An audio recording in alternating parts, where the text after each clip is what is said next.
and welcome to HR Bytes, a podcast and video series to bring you stories of HR professionals who bring a think globally and act locally digital HR agenda to their work. Everyday people who are driving digital transformations in their organizations, data driven and future fit digital HR leaders. This is your host, Jay Polaki, and today's guest is a very dear friend, Aradhya Srivastava. Welcome to HR Bytes, Ardy. I'm delighted to have you on the show today. Thank you for having Jay. It's an always pleasure to talk with you. Absolutely. So, Ardy, tell us a little bit about your current role in the HR tech space and what's really exciting you in today's world of work. Absolutely. So I have over decades plus experience when it comes to HR technology. Currently, I'm working with a financial platform technology company called Intuit. I'm a group technology product manager here. I'm overseeing COEs of Total Rewards and HR shared services. Basically, all things tech in that space, right? Prior to Intuit, I have been working with Levi Strauss and Company, where I was responsible for the entire HR tech stack and including legal tech stack as well. Prior to Levi's, I have some consulting experience as well. Again, everything, I am a HR tech individual. Everything in HR, whether it started from SAP, I've seen PeopleSoft, now Workday, ServiceNow, you name the platforms. That's where my area of expertise lies, right? And I look through the entire employee life cycle, whether it's right from the candidate experience to until the exit. Absolutely. And I know you're a newly minted author as well. So we'll mention that a little bit towards the middle of the show, because I'd really like the audience to learn more about your book. So, Ardy, I wanted to begin the conversation by talking about how leadership today is asking every team to do more with less. And, in this current scenario, adoption of technology by HR teams for all aspects of the function is inevitable. How do you think, in today's world of work, HR leaders are handling these challenges when it comes to adoption of tech in our function? And what do you think are some of the biggest challenges that HR leaders should definitely, focus on when it comes to the technology challenges for HR?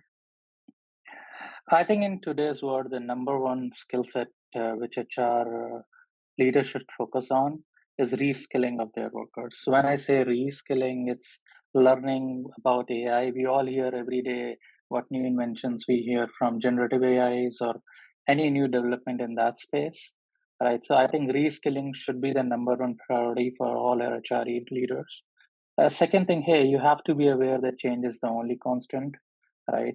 With that, your workforce also needs to be mature enough, evolve more enough, right? They should be able to see technology as they're making them more productive versus hindering their progress, right? Again, tied to reskilling, right? And the thirdly, which I emphasize a lot in even in my book and everywhere I do a talk, is we should, as HR leaders, should, when it comes to technology, take a long-term product-based approach, right? So productization of HR. This is why I focus a lot on, right? Have that roadmap rather than being that knee-jerk reaction, fixing a short-term solution or providing a small bandage or a fix to a short-term solution. So I would say those two, to sum up, those two areas, reskilling and long-term thinking would be my point of view. And, as we grapple with all of this reskilling and the chat GPT universe that's been, thrown wide open to us at the beginning of the year, we have been tasked within the HR function to provide this individualized, engaging, consumer grade experience for all our employees. I mean, they get this outside the workplace, so we definitely need to make sure that they're having those same kinds of experiences within the workplace. How do you think HR teams have, handled the mindset of making everything personalized and individualized and consumer grade for our employees? And how do you think that they've kind of handled not buying every shiny new technology in the HR tech space for attaining that very specific goal? Yeah, I think the companies and enterprises I speak with, they have welcomed this mindset of product-based HR technology deployment, right? That really pushes you to think of why you need a particular tech stack, right? Which basically the how the company can make sure you provide personalized experiences by providing them employee journey maps, right?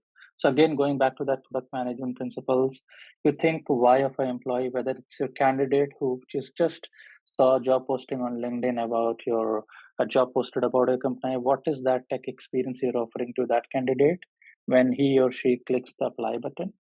To your employee in their day-to-day task, right? Even let's talk about HR agent, how they do their day-to-day job or answering employee queries. How digitally transforming is that? I mean, including your product, I believe that offers that, right? A seamless and a flawless experience, right?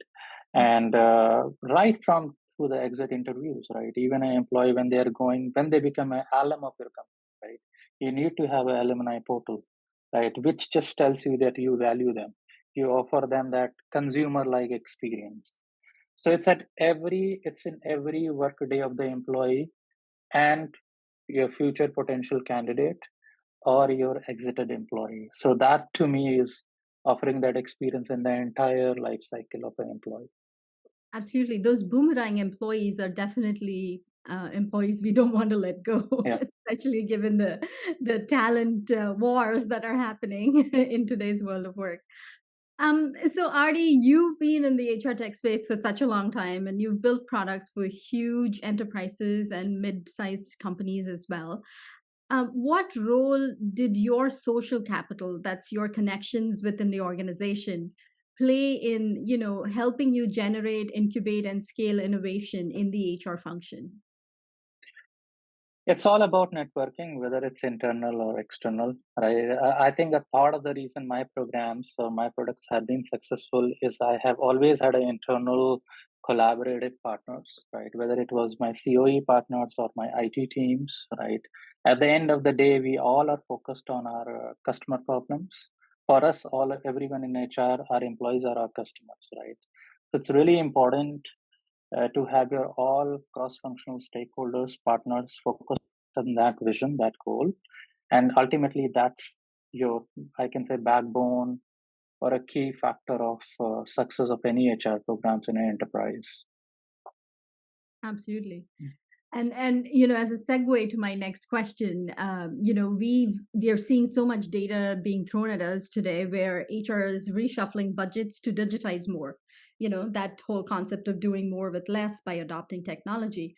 But this balancing act of how we in the function are digitizing while keeping the human experience in check, right? How do we make this work for us without totally automating everything and making this such a robotic experience for everyone all around? Where do you see HR focusing and digitizing while keeping that human touch for all of our projects and work? Yeah, again, I whenever we deploy products, we do keep a principle in mind, like human-centric design or interfaces, right? So you can never take away human touch, whether it's even if you go 100% virtual, even we go in metaverses, at the end of the day, it's all about human beings and our employees, right? So that's where, as a HR technologist, your product team comes in play. That how you can make that handover or the interface and the connections when a user is having, in our case, employee is having with the technology, right? How personalized, how interactive is that, right? I know even in today's world, we want everything ideally to be automated, right? For example, if you're answering a employee query, right, you may have a chatbot deployed. A chatbot can pull up your knowledge base, look up, can answer your questions, right?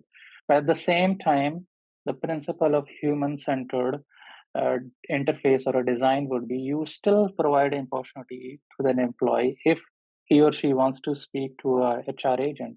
There should be a way. So that's how you balance it off, right? Because not every time there can be situations, right? Especially during an employee life cycle, he or she is going through some crisis, having a, let's say, a new child, right? They may still want to speak to their benefits team, right? That's where chatbot doesn't come are in place. So it doesn't provide you 100% human-centric employee experience. So is that a fine line? You cannot make it 100% automated. There is no harm in doing that. I'm all for automation, right? Uh, but do provide them a mechanism or a way that there is some human touch still out there. Absolutely. I always say that HR cannot be 100% automated, but it has to be automated. It's inevitable. So we still have the H in HR. That's the human that has to be kept alive in all of this design. So my last question, Ardy, is around data. As there is this huge push on using all the data that we have in HR today that we haven't utilized to our advantage, and using the data to make data driven decisions has become one of the I don't know the champion calls for all our HR professionals today. What do you think HR professionals should be doing when it comes to data literacy, and how should they be going about that? I think people analytics is the field which is just exploring, right? In everything we do, even in every the journey which I was referring earlier in the call, right? Employee journey cycle, every phase, whether it's onboarding, you need data like time to hire. Just an example, right? It will tell you how a particular HR technology is doing, or even how a particular HR process is doing, right? If you move to HCM, you need data around your compensation, right? To make sure how well your employees are paid, right, in a particular location, right? Similarly, if you move on to a different phase of HR employee experience, you need data for each and every phase. How we can keep on upskilling. Again, going back to my reskilling guidance, right? The only way is to reskill, continue uh, taking some part-time courses, right? And the best way to do it is to do it your hands-on, right? Again, do not get overwhelmed by data, right? Uh, I think it's just matter of doing it, and it's just matter of time where everyone will make data-driven decisions. That's my vision, or that's my hope, right? Yeah, wonderful. That's great advice for all our HR colleagues out there. So that brings us to the funner part of our conversation. It's called the question connection, and I have theme music for it too, which we'll play during the podcast. So, who is one person you've gained in your network in the last year that you think more people should know about in the HR tech space? I think everyone already knows, but I've been really inspired by Josh Bersin's his book. I recently read his book Irresistible, so great admirer of Josh for sure. Again, I have met you in the last year, so I would definitely recommend users to know your work, right? Your product. Thank That's the second recommendation I would make, right? well, And lastly, I am also reading a book by Jessica Zwaan called Built for People, right? It's again talks about a topic which I am passionate about, like how you can apply product management when it comes to building great employee experience. So those three would be my recommendations. Well, thank you for including us. We really appreciate that. And that was my next question, too, your favorite HR podcast or HR book. So you mentioned the book. And I really wanted to talk about the book you've written. It's called Product and Delivery Practices for HR Technology and Digital Employee Experience. Tell us a brief overview of what you've written and how we should be receiving this book. Yeah, absolutely. So I wrote this book right before pandemic, right? During pandemic, I never got it time to get it out, right? So my whole goal and agenda was that, hey, when I joined in HR tech space about 14, 15 years back, right? I had no book or no guidance. How should I go about it? Right. So I really wanted to take my decades of knowledge, put it down on a book which will last for next decades. It's for anyone who is stepping into HR tech space, right? And they just want to learn about the HR tech space, how it spanned out from decades, 1980s. I talk about the entire journey. And again, my point of view, how I see HR tech will evolve in next decade or so, right? So it's really providing that. It's over like until it includes all the programs I had done before joining like into it, right? 2019, right? When I worked for Levi's, Accenture, ESRI. right? Using all my HR tech programs, I did create my own frameworks, right? My own guidelines that how should I go about a particular HR tech product or how a particular HR tech program can be a success. So I took all my learnings, whatever little bit I have learned in my career, and try to put it out. And yeah, I mean, just sharing that was my whole goal of writing this book, just sharing my knowledge. Wonderful. And where can our audience find this book? Is it available online? Yeah, it is only at this point of time, it's only an ebook. It can be found on Agile People Ops Framework. I'll, That's the publisher. I'll link that in the show notes for anyone who wants to find the book. Our next question: what's your favorite LinkedIn Learning or e-learning webinar series for HR technology or HR? I have to say again, I'll go back to I've been listening a lot of Jaws Bersin these days, right? So I continue listening him in on my Apple podcast, right? I do also read a lot of Gartner material. That's I follow a lot, and sometimes Harvard Business Review. Those are also mine. So if I have to say one material, if I have to pick you, it's like HBRs is my favorite. Wonderful. And we'll link that in the show notes as well. How do you enjoy giving back to the HR community, Ardy?